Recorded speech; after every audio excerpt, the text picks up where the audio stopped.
Hello and welcome back to Space Engineers. In today's video, we're looking at another small block fighter that's more just for decorative fun than it is for actual functionality in the game.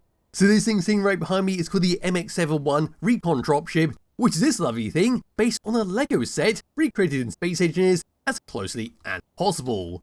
So this features a small array of armaments in the form of gatling guns, autocannons and rocket launchers. We've got movable legs at the back, or a movable single leg at the back, fold up into the ship and deployed down onto the ground. Then we've got some fantastic use of the projector block projecting the cockpit and little cylinders at the back to try and make it as close to the LEGO design as possible. So pressing F10 and finding its spawn menu, the MX-71 Recon Dropship is 1,668 small blocks, which is completely wrong because it does use a fair amount of projectors on this thing, which is bumping up that number.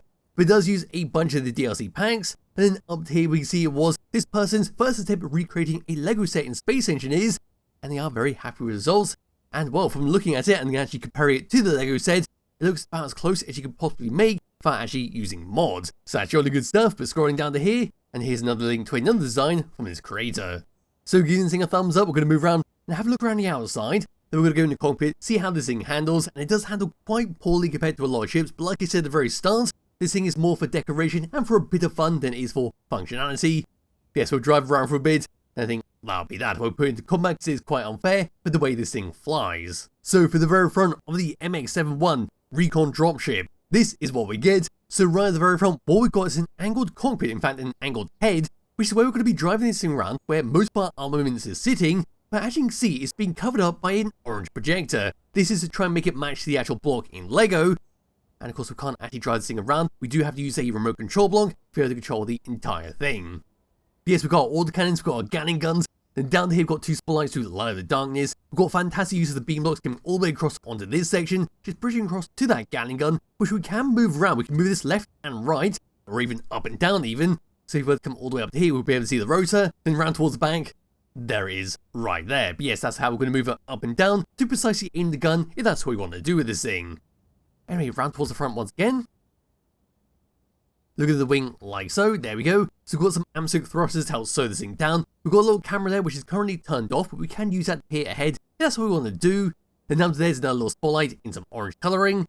Then down to here, here's some hinges come all the way down to angle this side of the wing. This wing does not move up and down, it's purely static, but I suppose if you really want to, you could add extra controls onto the cockpit to lift it up and down. But yes, there's our two rocket launchers, we've got two on the opposite sides. Looking at like so, and there we are, coming over to the body once again. Here we go, we've got small little landing legs, but once again we've got some amp thrusters to move us up. Down to here it's like a little landing bay, where we see we've got magnetic plates on cylinders, that's been bridged across by a bunch of black neon tubes. Onto the opposite side, even more cylinders, with a camera on the back, and then a searchlight on the very front. Yes, we look all the way down underneath this thing on this side section. There we are with how that's been set up. And we come all the way back around over to, where shall I go on this part? Suppose we'll come around over to this part and take a look at the wings once again a bit later. But yes, on the back, we've got some more thrusters for our left and right. Into this section, we've got some gyroscopes behind some barred windows. There's an LCD screen displaying a logo. Over in this section, some more beam blocks coming all the way across in a white colouring, but there's some orange neon tubes that curve all the way around to go back towards the main body. Down to here is your rear landing leg, which is the only landing leg that actually falls all the way out, and of course retracts into the body. So we've got a hinge, onto a piston, onto another hinge, onto a magnetic plate, which is a little bit fiddly to actually set all the way down. You've got to be a little bit careful to make sure you don't ping the vehicle all the way up, or cause anything to go clang when actually setting this thing down. We'll see that a bit later on. But looking at the back here, in between this, we've got two small cargo containers, we've got two parachute hatches, another little camera here to see what's going on. Then down into this section we see our atmospheric thrusters on the opposite side. Below here we've got access panels to play around with, as well as a little medical crate to open up and store stuff inside. Moving towards the front there, behind our cockpit, then we've got two more cargo containers that link across those guns to give it a nice bit of ammunition. Then also we see our spotlights. Then down here we then see two broadcast controllers right at the very front. Anyway, coming towards the very back of this thing, here we go. It's a bit jumbly because there's a lot of stuff going on and a lot of different nooks and crannies to actually look inside. But here we are at the very back with some more projector blocks in the orange colouring just coming all the way across as a massive cylinder. Then of course we've got some black beam blocks coming all the way across to a compact antenna, which is going to be one on both sides. And once again, much like the wings, much like the cockpit, they have been slightly angled by some hinges, which is sitting right here. They do have rotors on there as well, so you can lift it up and down if you want to do that. That's entirely been done to actually angle it away from the rest of the body, like the wings we saw over there. Anyway, towards the very back of the thing, here we go. We've got two large amp-6 thrusters to boost us around, and they do give a respectable amount of speed out of this. It's not the fastest thing in the world at the end when you actually move this thing forwards, but no, like I said, for a decorative piece to play around with, it's perfectly suitable. Anyway, we've got some armor pans come all the way up, adding as a small fin. Onto this section that sits on top of the white blocks, we've got two air vents to just act as some decorative pieces. They don't actually funnel oxygen to the rest of the ship, they are purely there just to look good. Now come all the way across, on the main body. Now we go for the joints on both sides. There's our orange neon tubes. There's a lovely little logo in some orange armored panels. That comes all the way across over to this part. We've got some heat vents open up, some black neon tubes. Then towards the cockpit, there we go with our hinges to angle the head all the way down. Then moving back a little bit, onto the side. And there we go, another air vent to suck in oxygen. Then you've got a flare launcher or a fireworks launcher that acts as a flare launcher on both sides. Then we just about make out our beacon is hidden right below them. Anyway, towards the very front, looking down into the cockpit, that will come all the way through. So there we are, there's our seat to actually control it. We then see our custom weapon controllers, one on both sides. Then looking towards front there we go, we've got our red and green lights. Then of course some LCDs telling us our power and hydrogen, and then our meters per second. Anyway, what have we missed on this ship? We still got to go underneath this thing, but we're going to take a look over on this part before we do that. Yes, over on this part, we've got some more columns come all the way across to our wings. All the way down, actually look in the back of the wings. There we go. We've then got an action relay. We've got some more amp-6 thrusters. There's a clear view of our hinge coming all the way down on the sides. Down underneath this part, looking at like so. There we are. Looking at the very front. And there we go with a little angle floodlight down there. Moving all the way down underneath this thing. Here we go. Almost done with this. There we go. All the grass has been removed. That's a lot easier to see underneath here. Yes, there we are with that. Moving across, we see some batteries as a whole. And there we are with the magnetic plate at the back as well. We then got two small connectors which you can use to eject stuff out if you really want to do that, or use it to actually connect up the vehicle and recharge it up. At the very back there's your projected blocks, and of course the large amp-6 thrusters. And there we go! That's a very brief look around the outside. The MX-71 Recon Dropship, and looks bloody fantastic with how it's been set up. It's so close to the actual LEGO design that the creator could be absolutely proud of what they created here.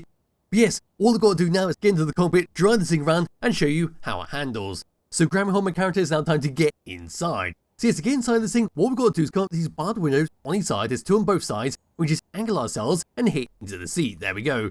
In the cockpit view, we are going to be facing all the way down to the ground, and we do get some rather funky effects all the way around here, so for whatever reason, the entire environment around me suddenly goes dark unless I look down, and then suddenly becomes bright and easy to see. Looking up again, there we go. It doesn't really affect it when you're actually flying high above the ground. It's only seems to be where you're close to the ground does that happen. And of course, if it's too annoying, you do have controls to actually turn it off. It's going to be over on this tab right here. There we go. Yes, for actually looking around here, on the side, all the way down and across. There we go. And then coming to third person view, here's the controls we get. So we've got a lot of controls on this thing, but we only really need to worry about two tabs, which can be tab number 1 and tab number 3. So pressing number 1, this will show a camera on your left hand wing, so now you see exactly where we're going straight ahead of us. Saves you from having that really wonky view in the cockpit if you want to keep adjusting your camera. But no, hopping out of this, pressing number 2, that's for your lights at the very front. Then we can turn them on and off. Then we've got our floodlights as well to turn them on and off for even more lights. Then we've got magnetic plates to lock and lock them, which are going to be for the leg at the back there, to allow it to be able to pull all the way out, and of course to retract all the way back in. Anyway, number 5, that's going to be for your camera right next to that leg, so you see exactly what's going on there. To make sure if something funny is happening, you've got a very clear view of what's going on. Then of course we've got number 6, number 7 for the actual hinge we see right in front of you, where number 7 is going to be to turn the hinge on and off, and number 6 is going to be to lift it all the way up to put it back into its flush positioning. There we go. Once it's in place, we now press number 7, and then it's locked in place, but then number 8 is going to be to extend it all the way out. We've got to put that all the way back down. There we go. It'll take a little bit of time. And of course we can press number 8 to extend it all the way out. With the free camera looking all the way down. There we go, that's simply how it goes. And like I said, gotta be quite careful, because when it does extend all the way out when you plump down on the ground, it will maybe go a bit funky, a bit wobbly, and can be a bit scary. But yes, we'll pull it all the way back in. And then put it all the way back up.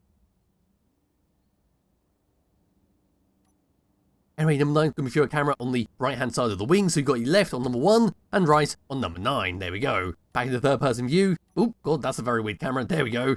We're going to come over to tab number 2. This is going to be for your antennas, your beacons, and of course your projectors. So number 7 is going to be for your general projector to repair this thing up if it ever took damage. Number 8 is going to be for your front cockpit to turn that on and off.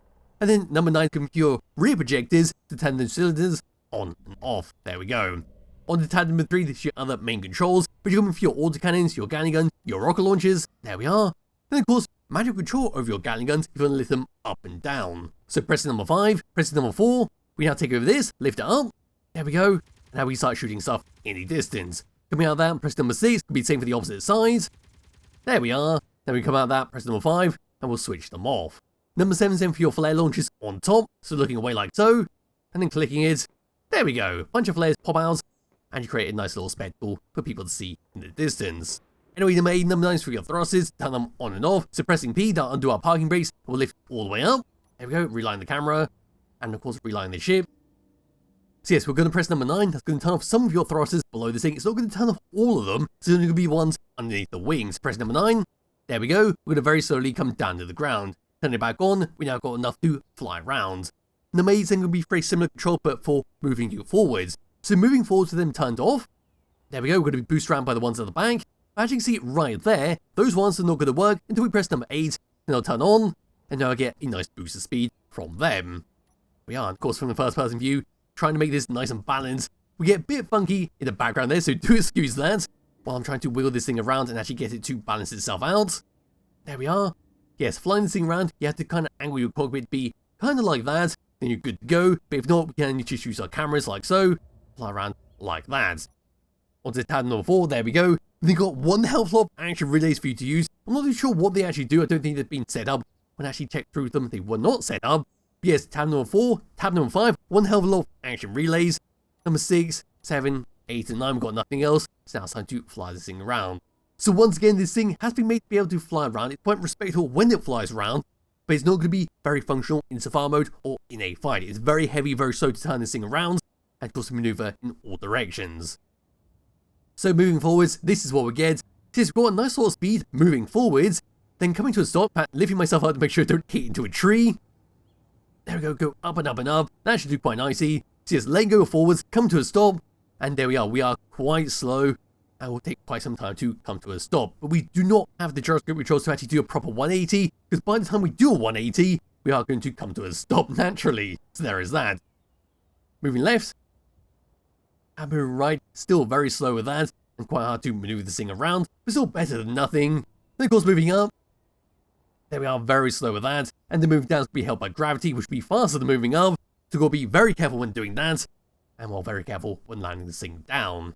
And as you saw when I tried to do a 180 with this thing is bloody heavy when turning. This is me turning around in the camera view, which makes a very good view of what's going on with my mouse. I'm just moving this thing as much as humanly possible, and this is the kind of turning speed we're getting. And as you see, when we actually turn this thing around, the ship is slowly tilting, which is quite a big problem. You have to hold down Q on the keyboard to make sure it doesn't tip all the way over, and try and keep it nice and balanced. Anyway, in third person view, this is what it's like looking at it from a distance. So yes, this thing is bloody heavy when moving this thing around. You probably hear me slamming the mouse as I was to move this thing around on the mat. This thing's got quite a lot of weight on this thing, which, while is perfectly fine for a ship that's designed to look good and just be a bit of fun. Anyway, after that, that's pretty much it for this ship and all it has to offer. Yes, we just fire our guns, fire our rocket launchers, and all of that. Don't think there's any pirates in the distance to go visit, so just simply slam it into the mountainside in the distance. So yes, it's a fantastic looking ship. If I can just relight the camera here. Like I said, this ship is very heavy and hard to maneuver. That should do quite nicely. Yes, as I was saying, the ship looks absolutely bloody fantastic. A fantastic recreation of the Lego set, and hats off to creator for actually making this thing.